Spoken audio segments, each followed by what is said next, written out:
또야구 채널을 찾아주신 여러분 대단히 감사합니다. 오늘 저희가 준비한 콘텐츠는 2024 시즌 프리뷰 시카고 화이트삭스 편입니다. 네, 화면을 통해서 시카고 화이트삭스의 지난 시즌 성적표를 함께 보고 계십니다. 아메리칸 리그 중부지구에서 4위, 101패를 기록했습니다. 네, 100패를 기록을 하면서 참 힘든 시즌을 보냈는데요. 보시다시피 투타에서 모두 밸런스가 맞지 않았던 시즌이었습니다. 안 좋은 포인트들이 한두 가지가 아니었는데 사실은 이번 시즌 역시도 그렇게까지 전망이 좋지는 않단 말이죠. 솔직히 말하면 지난해보다도 더 힘든 시즌이 될 것이다. 미리 말씀드리고 시작할 수 있겠습니다. 네, 저희가 준비한 자료들을 통해서 팀 소개해드리는 시간 갖겠습니다. 시카고 화이트삭스의 예상 타선 살펴보시겠습니다. 1번 앤드루 베닌텐디, 2번 요한 몬카다, 3번 루이스 로버트 주니어, 4번 일로이 히메네즈, 5번 앤드루 본, 6번 도미닉 플래처, 7번 폴 디용, 8번 니키 로페즈, 9번 마틴 말도나도 선수입니다.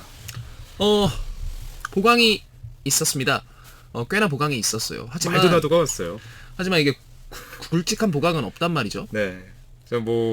말도나도가 포수로 왔고, 또 유격수 자리에는 앤더슨이 빠진 자리에 폴 디용이 왔거든요. 근데 저는 사실 폴 디용 선수가 의문이 많은 선수다. 아니, 많죠. 의문이 많은 정도가 아니라 저는 이미 보여줄 거 다 보여준 선수라는 생각을 해요. 사실은 좀 많이 아쉽죠. 폴 디용으로 주전으로 한 시즌을 꾸려간다는 건 참 많이 아쉽고, 지난해 루이스 로버트 주니어 선수가 진짜 좋은 활약 펼쳐줬거든요. 거의 이제 MVP급 시즌을 보냈는데, 근데 잘 몰랐죠. 사실 자료 조사하면서 제가 도영 씨한테 그 얘기를 했어요. 얘 지난 시즌 성적이 이랬다고? 지난해 화이트삭스가 사실 경쟁을 못하면서 좀 관심 밖에 있었던 것도 있는데, 근데 올해가 더 암울해요, 사실. 저는 타선 명단을 놓고 봤을 때 정말 개인적으로 기대 많이 한 선수가 있거든요, 꽤. 일로이 히메네즈도 괜찮은 선수고. 히메네즈는 구단 내에서 정말 많은 기대를 받았던 선수기도 하고, 저는 요한 몬카다가 진짜 잘 될 수 있는 선수라고 생각을 했었는데, 네. 사실 진짜 모처럼 안 되네요. 네. 전반적으로 봤을 때는 로버트 주니어가 있지만 그 선수를 받쳐줄 만한 이름이 크게 보이지는 않고요. 앤드루 본 선수도 좋은 활약을 펼쳐줬습니다만 타선에서 큰 임팩트를 줄 수 있는 선수는 로버트 이외에는 크게 없다. 사실 앤드루 본 같은 유형의 선수 너무 잘 알고 있는 선수들 꽤 있잖아요. 네. 보겔백, 산타나, 딱 호스킨스, 딱 그런 유형의 선수. 전 저 선수 하면은 생각나는 게 옛날에 김광현 선수 세인트루이스 있을 때, 그때는 이제 시카고가 그 시즌에 좌완 상대 OPS 1인가 그랬어요. 메이저리그 전체에서. 그래서 이제 막 되게 어려울 것이다 그랬었는데, 김광현 선수가 쭉 잘 던지다가 아마 5회인가 앤드루 본 선수한테 투런 홈런 맞았던 그 기억이 있거든요. 근데 그랬겠다. 왜냐면은 지금 라인업에 앤더슨도 있고 했으면 그땐 좌완 상대로 쌀만했네. 그리고 그때 생각해보면 호세 아브레우 선수 어부 있었구나. 도 있었고, 그래서 그때 막 홈런 치고 나서 구장 LED 반짝반짝 하는데 진짜 막 어지럽더라고요. 김광현 선수 진짜 좋아해서 막 응원하고 있는데. 김광현이 홈런 맞으면 막 본인이 막 세상에 하얘지고 이래요. 아니, 홈런을 맞았는데 이제 거기서 LED로 이렇게 비추니까, 왜 우리나라도 롯데자이언츠나 이런 데 보면은 구장에서 홈런 치면 이제 LED 반짝반짝 하거든요. 네. 그랬던 기억이 납니다. 네, 저희가 이렇게 좀 주제에 벗어난 얘기를 할 정도로 사실 기대해볼 포인트가 적어요. 어떻게든 좀 시간을 끌어보려고 하고 있는데, 일단 주요 선수 한번 살펴보시죠. 네, 저희는 주요 선수로 루이스 로버트 주니어를 뽑았습니다. 네, 지난 시즌 38개 홈런, 아메리칸 리그 전체 3위였고요. 또 도루도 20개를 기록했어요. 어떻게 보면 눈에 띄는 좋은 성적을 기록했던 선수예요. 그냥 아메리칸 리그 전체로 봐도 루이스 로버트는 성적만 놓고 봤을 때 5손가락 안에 들 수도 있는 선수예요.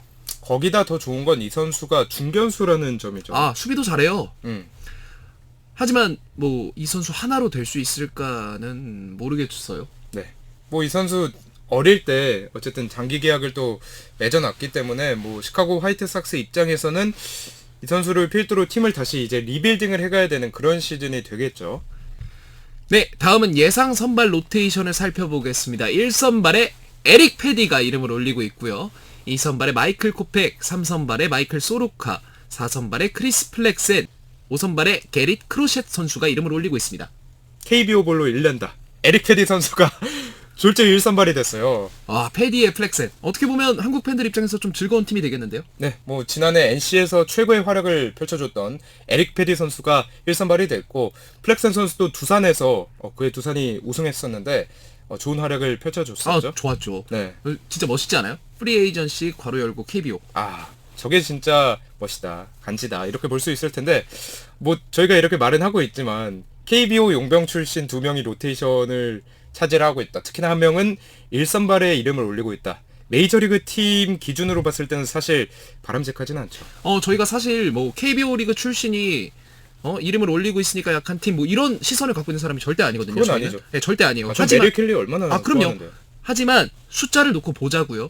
6.86이 사선발에 이름 올리는 건 절대 강한 팀이 아니죠. 그리고 에릭 패디한테 준 계약 규모를 보자고요. 1선발에게 줄 계약 규모인가요, 그게?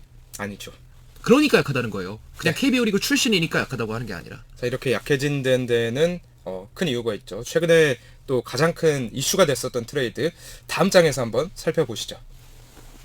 네, 딜런 시즈가 나갔어요. 제 옆에서 지금 입꼬리가 실룩실룩거리는 소리가 막 들리는데 샌디에고 파드리스가 서울 시리즈 오기 직전에 그 오는 당일에 딜런 시즈 트레이드가 발표가 됐죠. 저희도 자료 조사를 하면서 거의 원래 시즈를 이제 로테이션 1위에 올려놓고서 만들고 있었는데 갑자기 시즈 트레이드가 발표가 되면서 이렇게 좀 바꿔봤는데요. 그럼 계속 고개 끄덕이면서 웃고 있는데 시즈 선수에 대해서 좀 소개를 해주시죠. 딜런 시즈 선수 같은 경우에는 지난 시즌 사실은 좀 부진했어요. 4점대 중반의 평균 자책점을 기록했었고 볼넷도 정말 많았습니다. 그럼에도 딜런 시즈는 고점 확실하잖아요. 네. 예. 그런 선수가 나갔어요. 시카고 화이트삭스 입장에서는 굉장히 큰 출혈입니다만 저는 개인적으로 화이트삭스 입장에서도 충분히 이해가 되는 부분이라고 생각을 합니다. 사실 지금 윈나우를 달릴 수 있는 전력이 아니에요. 누가 그렇죠. 봐도 아니에요. 근데 아닌 상황에서 꽤 괜찮은 패키지를 주고 받아왔다고 생각해요. 사실 스토브리그가 시작되는 시점부터 시카고 화이트삭스의 입장은 우리 시즈 트레이드 할 거예요 라고 얘기를 했습니다만 원하는 패키지를 주려고 하는 팀이 없었단 말이에요. 사실 최근에 샌디에이고랑 이어지기 전에 가장 강력하게 링크됐던 데가 양키스였죠. 그쵸. 양키스가 게리콜 선수가 한 3개월 정도 이제 아웃이 될 거라고 보도가 나왔는데 그 자리 메우기 위해서 이제 시즈 트레이드 문의를 했다고 해요. 근데 당시 화이트삭스가 그 선수 달라고 했다고 하더라고요. 스프링 트레이닝에서 제2의 에런 저지로 각광을 받고 있는 존스. 그걸 왜 줘? 그래가지고 이제 거기랑은 빠그러졌고 샌디에이고 이 트레이드는 좀 어떻게 보세요? 솔직하게 얘기하면요. 화이트삭스 입장에서는 좀 아쉬울 것 같아요. 네, 저도 사실 처음에 보고서 이 정도면 샌디에이고가 상당히 협상을 잘했다. 왜 아쉬울 것 같다고 얘기를 했냐면 시카고 화이트삭스가 계속해서 고자세를 유지하고 있었단 말이에요. 시즈에 대해서. 그렇죠. 볼티모어가 번스로 선회를 한 게 원래는 시즈를 시도했었거든요. 볼티가. 시즈를 시도를 했었는데 번스에게 내어주려고 했던 똑같은 패키지를 시카고 화이트삭스에게도 제안했다고 얘기를 들었어요. DL 홀이 포함된 그 트레이드요. 근데 DL 홀이 메인 칩이었던 걸 생각해보고 이번 트레이드에서 드류소프가 가지는 입지를 한번 비교를 해보자고요. 저는 DL 홀이 조금 더 기대할 포인트가 많은 선수라고 생각을 하거든요. 네. 그럼 화삭 입장에서 너무 아쉽죠. 아쉬운 게 맞고 샌디 입장에선 샌디 입장에서는 굉장히 좋죠. 네. 왜냐면은 샌디에고 입장에서는 제일 불안한 포인트가 선발이었는데 네, 프론트라인 선발이 가장 좀 불안 포인트였는데 약간은 저는 그 스넬이 나가고 오른손 스넬이 왔다. 그런 얘기도 느낌이 많아요. 들어요. 근데 화이트삭스 입장에서 긍정적으로 한번 얘기를 해볼게요. 미국 현지에서는 지금이 제일 좀 적나라하게 표현할게요. 사기쳐서 팔기 좋은 시기다라는 시선도 있어요. 뭐 가장 고점이다. 네. 왜냐면 작년 시즌 이성적이 일시적인 하락이 아니라 시즈 한물 갔다라고 평가하는 시선도 있단 말이죠. 어떻게 보면 적기의 타이밍에 팔아치웠다고 느낄 수도 있을 것 같아요. 뭐 어떻게 될지는 시즌 시작하고서 한번 살펴봐야겠죠. 하지만 빅네임이 나간 것은 사실입니다. 그렇습니다. 자, 그 다음에는 이제 이 선수 이름을 얘기를 해야 될 것 같은데요. 에릭 페디 선수입니다. 지난해 NC 다이노스에서 진짜 거의 말 그대로 KBO를 씹어 먹었고요. 한 시즌 만에 메이저리그로 복귀를 했어요. 저나 도영 씨나 KBO 리그에 대해서 꽤나 애정이 있지만 NC 팬이 아니거든요. 저희 둘 다. NC 팬이 아님에도 불구하고 패디는 어떤 팬이든 간에 친근하게 느끼고 또 좋아하는 선수가 아니었겠습니까? 네. 또 이 선수 이제 역수출이라고 얘기를 하는데 흔히 저희가 또 역수출 하면은 메릴 켈리 선수 얘기 많이 하잖아요. 근데 패디는 사실 켈리 케이스랑은 조금 많이 차이가 있죠. 켈리 같은 경우에는 사실 한국 오기 전에는 메이저리그 무대를 한 번도 뛰어본 적이 없는 선수였는데, 패디는 뭐 지금 보시는 것처럼 이미 로테이션 에서 선발로 꾸준히 한 시즌을 뛰어봤던 선수예요. 레귤러 멤버로서 활약을 했었던 에릭 패디 선수였습니다. 사실 그래서 KBO 리그에 온 거 자체가 좀 의외였거든요. 저는 개인적으로. 그랬죠. 성적을 저희가 지금 띄워놓고 보고 있는데, 사실 KBO 리그로 건너오기 전까지 패디 선수의 가장 큰 문제점이라고 한다면 피홈런이거든요. 그렇죠. 직전 시즌, 그러니까 KBO 오기 직전 시즌에 127이닝을 던지면서 홈런 21개를 허용했고, 그전 시즌에도 23개를 허용을 했단 말이에요. 물론 이 수치가 메이저리그에선 절대 못 써먹을 정도의 수치예요는 아니에요. 그렇지만 어떻게 보면 꽤 눈에 띄는 약점이었던 것은 사실이죠. 하지만 KBO 리그에서 지난 시즌 패디 선수의 피홈런을 보시면 한 자릿수예요. 뭐 작년에는 사실 KBO에서는 클래스가 다른 한 수위, 두 수위의 모습을 보여줬고, 특히나 지난해 패디가 좋았던 점은 이 스위퍼를 사용을 하면서 한국 타자들이 참 어려워하는 모습을 보여줬는데, 과연 이게 이제 메이저리그 레벨에서도 통할지는 또 지켜봐야겠죠. 물론 KBO 리그와 메이저리그 같은 경우는 타자들의 수준도 다를 뿐더러 다른 부분이 많아요. 수준뿐만이 아니라. 사실 뭐 접근법부터 해서 뭐 많은 부분들이 다를 텐데, 어찌 보면은 패디 선수는 이 메이저리그에서 이미 어느 정도 계산이 쓴 선투수란 말이에요. 그런 계산을 깨고 그 이상의 활약을 해줘야 하는 올 시즌이 되겠습니다. 네, 패디 선수에게 기대를 해봐야 하는 선발진이기도 합니다. 네, 에릭 패디 화이팅. 네, 다음은 화이트삭스의 예상 불펜진 소개해드리겠습니다. 클로저에만 4명의 이름이 올라와 있습니다. 네, 스티븐 윌슨 선수와 존 브레비아, 그리고 데비 가레시와 조던 레저 선수까지 이렇게 4명의 선수가 클로저의 후보의 이름을 올리고 있죠. 이것만 봐도 확실한 카드가 없다. 가슴이 갑갑해. 네, 제가 진짜 싫어하는 얘기가 그거예요. 그 집단 마무리. 그 팀이 망했을 때 보통 이 집단 마무리 얘기가 많이 나오는데, 아니 윌슨이 저기서 왜 이름에 올라가 있냐 도대체가. 뭐 스티븐 윌슨 뭐 믿을 만한 뭐 어느 정도의 역할을 해줄 수 있는 불펜인 것은 맞지만, 아니야. 저 선수가 클로저, 메이저리그 팀에서 클로저에 올라가 있는 건 이건 아니거든요. 진짜 아니야. 진짜 아니야. 네, 솔직히 말하면 KBO에서도 클로저로는 전 좀 어렵다고 생각을 하는데, 고우석, 유형 자체가. 고우석 선수가 만약에 화이트삭스에 갔다? 그럼 고정이야. 그렇죠. 사실은 불펜도 약해요. 이미 긁어볼 대로 긁어본 선수들이 대부분이고요. 데비 가르시아 선수 같은 경우에는 뭐 그래도 어리지 않냐라고 했지만 어쨌든 웨이버된 선수예요. 저 선수도. 그렇죠. 그럼 양키스 입장에서도 이 선수 충분히 긁어봤습니다를 판단한 거잖아요. 혹은 실링이 높지는 않네요라고 판단을 내린 거죠. 물론 화이트삭스 입장에서는 양키스의 판단이 오판이었길 바라봐야 하겠지만, 냉정하게 놓고 보면 쉽지 않은 게 사실이죠.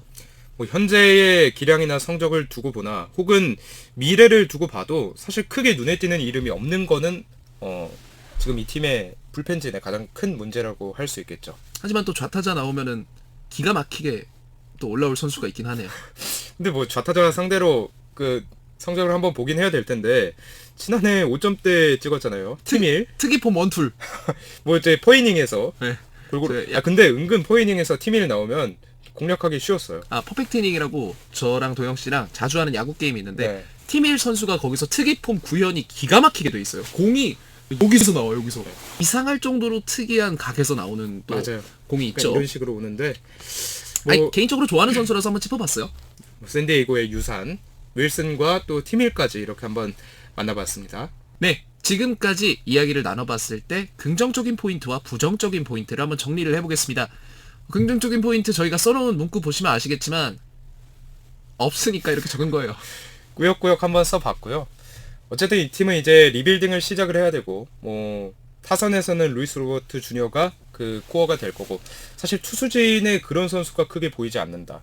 이게 좀 문제인데, 올 시즌은 그런 선수를 좀 발굴을 해낼 필요가 있겠습니다. 저는 개인적으로 화이트삭스를 정말 좋아했었거든요. 왜죠? 지금도 조금은 응원하는 마음이 있어요. 물론 제 가장 1번으로 응원하는 팀은 아닙니다만, 일단 어린 시절에 화이트삭스 모자가 참 멋있었어요. 화이트삭스 로고가 멋있긴 해요. 그리고 무난하잖아요. 검은색에 흰색 딱 저렇게 멋있게. 남자의 칼라. 네, 그런 부분에서 단순하게 좋아하기 시작했었는데, 어린 시절에 폴 코너코라는 선수를 제가 굉장히 좋아했었단 말이에요. 정말 관심 있게 오랜 시간 동안 봐온 팀인데요. 정말 잘했으면 좋겠거든요, 솔직히. 팀이 업앤다운이 있는 거죠. 근데 반등을 할 수 있을지 참 물음표가 좀 큽니다, 개인적으로. 그렇기 때문에 올해 그리고 또 내후년, 내년 어떻게 팀을 좀 꾸려가는지 위에 수뇌부의 역할이 상당히 중요하죠. 불안한 포인트는 뭐 딜런 시즈의 빈자리라고 뽑아봤습니다만 뭐 한두 개는 아니죠. 사실은 지금 저 딜런 시즈의 빈자리를 비워놓고 그냥 이제 검은색으로 하면은 시카고 화이트삭스의 올 시즌이다. 좀 이렇게 얘기를 할 수 있을 것 같은데. 야, 말이 심하잖아. 아니 근데 화이트삭스인데 이제 검은색도 있지 않겠습니까? 또 이 검은 시절이 있어야 흰 시절도 있고. 그 무슨 말이야 도대체? 그게 이제 힘든 시절이 있어야 또 좋은 시절도 있지 않을까. 다시 갈까요? 아니. 문제의 소지가 있을 것 같은데. 근데 화이트삭스 팬이 많아요, 은근. 아 그렇죠. 팀이 업앤다운이 있을 수밖에 없고 특히나 메이저리그 팀, 뭐 양키스나 이런 진짜 빅마켓 팀을 제외하면은 매 시즌 위닝 시즌을 기대하면서 시즌을 시작할 수는 없어요. 그쵸. 그렇기 때문에 앞으로가 중요합니다. 앞으로 어떻게 빠르게 팀을 재정비하고 좋은 어린 선수들을 코어로 만들어내는지가 이 팀의 미래의 관건이 될 것 같습니다. 자, 그럼 냉정하게 저희가 한번 냉정해져 봅시다, 그냥. 5위죠? 네, 5등 할 것 같아요. 네. 뭐 시카고 화이트삭스는 올 시즌 AL 중부지구에서 가장 약해 보이고 큰 보강 포인트도 없었기 때문에 힘든 시즌이 될 것으로 예상이 되고요. 앞으로가 더 중요한 시카고 화이트삭스다. 네, 맞습니다. 오늘 저희가 준비한 내용은 여기까지였습니다. 오늘 방송도 끝까지 시청해주신 시청자 여러분 대단히 감사드립니다.